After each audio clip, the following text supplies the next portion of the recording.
കൂട്ടുകാരെ, അപ്പോൾ ഇന്ന് നമ്മുടെ ചെറുക്കന്മാരെ നമ്മൾ സ്കൂൾ ബസ്സൊക്കെ കയറ്റി വിടുന്ന വീഡിയോ ആണ് ഇന്ന് നിങ്ങളിലേക്ക് എത്തിക്കുന്നത്. അപ്പോൾ നമുക്ക് വീഡിയോയിലേക്ക് പോകാം. അപ്പോൾ അവന്മാർ സ്കൂളിൽ പോകാൻ വേണ്ടി റെഡി ആയിട്ട് ഒരുങ്ങിയൊക്കെ ഇറങ്ങിയിട്ട് അവർക്ക് എപ്പോഴും കളിയാണ്, ഫുൾ ടൈം കളിച്ചുകൊണ്ട് നടക്കുന്നത് ഈ സമയം. എന്നിട്ട് ഇങ്ങനെ നേരെ ഞങ്ങൾ മുറ്റത്തിറങ്ങി നിൽക്കുന്നു. അപ്പോഴാണ് മുറ്റത്തെ വേറൊരു കാഴ്ച കണ്ടത്. വേറെ ഇന്ന് രാവിലെ എണീറ്റപ്പോൾ തന്നെ നല്ല കാലാവസ്ഥയും കാര്യങ്ങളൊക്കെയാണ്, വെയിലൊക്കെ ഉണ്ട്. ഇപ്പോൾ രാത്രിയിൽ ചെറുതായിട്ട് മഴയൊക്കെ ഉണ്ടായിരുന്നു കേട്ടോ. എന്നാലും കൂടെ നല്ല തെളിവാണ്. ഇപ്പോൾ പിള്ളേരെ വിടാറായപ്പോഴത്തേനും നല്ല അടിപൊളി വെയിലൊക്കെയാണ്.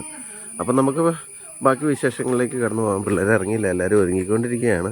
ഇതാട്ടോ നമ്മുടെ വീടിൻ്റെ മുറ്റത്ത് വെക്കണ മണ്ട പോയ തെങ്ങ്. ഇത് മറ്റേ ചെല്ലം മറ്റേ എന്തോ ഒരു വണ്ടി ഉണ്ടല്ലോ, അത് കുത്തി കളഞ്ഞതാണേ.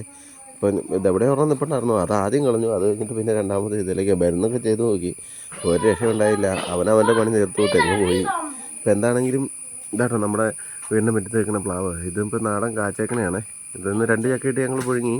അപ്പം ഇനിയിപ്പോൾ ഒരെണ്ണം അവിടെ കിടപ്പുണ്ടായിരുന്നു. ഇപ്പോൾ മഴക്കാലം ആകുമ്പോഴത്തേനും നമുക്ക് എടുക്കാമെന്നുള്ള പ്രതീക്ഷയോടുകൂടി നിൽക്കുന്നു. അപ്പോൾ നമുക്ക് ഇതാണ് ഞങ്ങൾ സ്കൂളിലേക്ക് പിള്ളേരെ കൊണ്ട് പോണ വഴി. അപ്പോൾ ബാക്കി നമുക്ക് ശേഷം വീഡിയോയിൽ കാണാം. അങ്ങനെ ചേട്ടായിമാരെ കൊണ്ടുപോടാ, ഞാനും ഉണ്ട്. ചാച്ചെന്ന് പറഞ്ഞിട്ട് മുത്തൂറ്റി ഇറങ്ങി. മുത്തൂറ്റി അങ്കമാടി പോകണ്ട കേട്ടോ, മുത്തൂറ്റിക്ക് ഭയങ്കര മടിയാണേ. മുത്തൂറ്റി ഇറങ്ങിയേക്കുവാണേ. അപ്പോൾ അങ്ങനെ കണ്ട കാഴ്ചയാണ് നമ്മുടെ വീടിൻ്റെ മുറ്റത്ത് നിൽക്കുന്ന റംബൂട്ടാനിൽ പഴമൊക്കെ ആയിട്ടോ. കുറച്ചേ ഉള്ളൂ, ഒത്തിരി കാഴ്ച തന്നു ഇപ്രാവശ്യം. കഴിച്ച് കഴിഞ്ഞപ്പോഴത്തേനും കുറേ മഴ പെയ്ത് കഴിഞ്ഞപ്പോൾ ചാടിപ്പോയി. അപ്പം ഇതാട്ടോ കുട്ടികൾ സ്കൂളിൽ പോകാനായിട്ട് ഇറങ്ങിയേക്കും.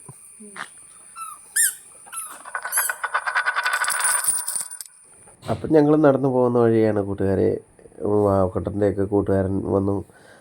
അവരോട് വർത്തമാനമൊക്കെ പറഞ്ഞ് അവർ ചിരിച്ചും കളിച്ചൊക്കെ. പിന്നെ നമ്മൾ പോകുന്നതെന്ന് വെച്ച് കഴിഞ്ഞാൽ നമ്മുടെ ദേവാലയമായ സെൻറ്റ് മേരീസ് ദേവാലയത്തിൻ്റെ മുമ്പിൽ കൂടെയാണ് നമ്മൾ വണ്ടി കയറാൻ വേണ്ടി പോകുന്നത്. അപ്പോൾ ഇവിടെയാണ് കേട്ടോ സ്കൂൾ ബസ് വന്ന് തിരിക്കുന്ന സ്ഥലം. അതായത് മുണ്ടൻമുടി പള്ളി സിറ്റി എന്ന് പറയും. പള്ളി സിറ്റിയിലുള്ള വഴിയിൽ ആണ് പിള്ളേരെല്ലാം കൂടെ പോയി സ്കൂൾ ബസ് വണ്ടി കയറാൻ നിൽക്കുന്നത്. അപ്പം മാതാവിൻ്റെ നല്ല അതിമനോഹരമായ മാതാവിൻ്റെ ഗ്രോട്ടോയും അവിടെ പിള്ളേർക്ക് ഇരിക്കാനും നിൽക്കാനൊക്കെയുള്ള നല്ല സൗകര്യം, ടൈലൊക്കെ ഇട്ട് നല്ല അടിപൊളിയായിട്ട് ഇട്ടിരിക്കുന്നു. അപ്പോൾ എന്താണെങ്കിലും ഞങ്ങളിങ്ങനെ വാഹനത്തിന് വേണ്ടി വെയിറ്റ് ചെയ്യുമ്പോൾ തന്നെ സെൻറ്റ് മേരീസ് സ്കൂളിൻ്റെ ബസ് കയറി വരുന്നുണ്ട്. അപ്പം പിള്ളേരെല്ലാവരും കൂടെ ലൈനായിട്ട് നിന്നിട്ടാട്ടോ ആദ്യം ചെറിയ പിള്ളേരെ കയറ്റിയിട്ടാണ് മുതിർന്ന പിള്ളേർ കയറുന്നത്. എല്ലാവരും നല്ല ഒത്തൊരുമയോട് കൂടി ആണ് ഇവിടുന്ന് വണ്ടിയിലൊക്കെ കയറുന്നത്. കണ്ടോ, ബസ് ഒന്ന് നിർത്തി എല്ലാവരും അടിപൊളിയായിട്ട് വണ്ടിയിൽ കയറുന്നു. പിന്നെയെന്ന് വെച്ച് കഴിഞ്ഞാൽ എല്ലാവരെയും വണ്ടിയിൽ കയറി കഴിയുമ്പോഴത്തേനും ഒരു ടാറ്റ തന്നിട്ട് പോകണ പതിവാണ് പിന്നെ. അപ്പോൾ കുട്ടികൾക്ക് എല്ലാവർക്കും ഭയങ്കര സന്തോഷവും കാര്യങ്ങളാകും. ആരെങ്കിലും ഒരാൾ ടാറ്റ കൊടുത്താൽ മതി. ഈ നിൽക്കുന്ന കാരണവന്മാർ നിൽക്കുന്ന മാതാപിതാക്കൾ അവിടെ നിൽക്കുമ്പോഴത്തേനും ആരെങ്കിലും ഒരാൾ ടാറ്റ കൊടുത്തു കഴിഞ്ഞാൽ അവർക്ക് ഭയങ്കര സന്തോഷം. അപ്പോൾ അങ്ങനെ കുട്ടികളെല്ലാം കൂടി പിന്നെ സ്കൂൾ ബസ് കയറി അവർ സ്കൂളിലേക്ക് പോയി.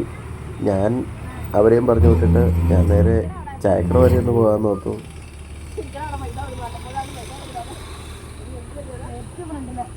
ബീച്ചേട്ടയുടെ ചായക്കടയിൽ ചെന്നൊരു ചായ കുടിക്കണം. അപ്പോൾ അവിടെ ചെന്ന് കഴിഞ്ഞപ്പോൾ തന്നെയാണ് കുറച്ച് കൂട്ടുകാർ അവിടെ ഇരിക്കണം. അവരോടൊക്കെ വർത്താനം പറഞ്ഞു കഴിഞ്ഞപ്പോഴത്തേ ജോയിച്ചേട്ടൻ അതിൻ്റെ മരത്തിൻ്റെ മുകളിൽ കയറി എന്തോ ഭയങ്കര പരിപാടിയിലാണ്.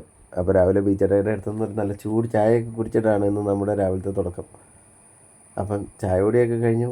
അപ്പം ഇനി മറ്റൊരു വീഡിയോ ആയിട്ട് വീണ്ടും കാണാം. അതുവരെയും ബൈ.